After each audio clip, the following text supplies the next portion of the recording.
Hi everyone! If you are looking for a Middle Eastern inspiration, try this easy and delicious homemade chicken shawarma recipe. It can be served with pita and veggies like lettuce and any other vegetable and can be accompanied by potatoes. However you serve it, you're going to love it.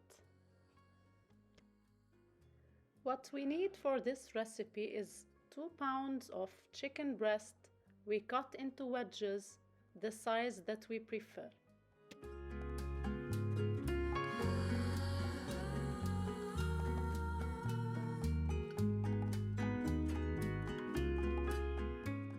We add 1 teaspoon of hot chili, half teaspoon of cumin, 1 teaspoon of salt, 1 teaspoon of shawarma spices and half a teaspoon of cinnamon, 2 tablespoons of yogurt, 1 tablespoon of mustard, and 2 tablespoons of olive oil.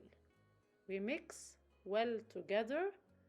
We cover and place in the fridge at least 2 hours.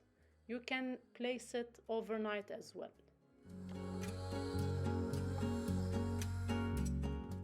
Meanwhile, we prepare the sauce by adding 1 cup of mayonnaise,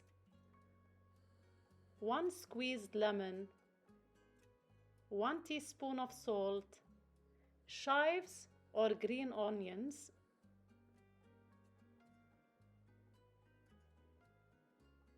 we mix together. Then we add 2 cloves crushed garlic, and on a pan on medium heat we add 50 grams of butter, 2 tablespoons of olive oil. We add 2 peppers, the colors of our preferences. We cook them for around 5 minutes till they are tender.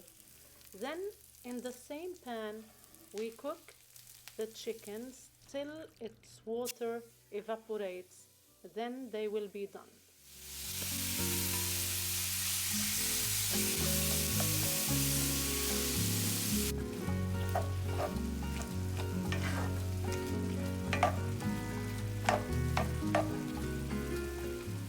When the chicken is well done, we use any pita bread we like. We add the lettuce, then the peppers, then we add the sauce that we have prepared already, add the chicken, and wrap this delicious sandwich and enjoy while still warm.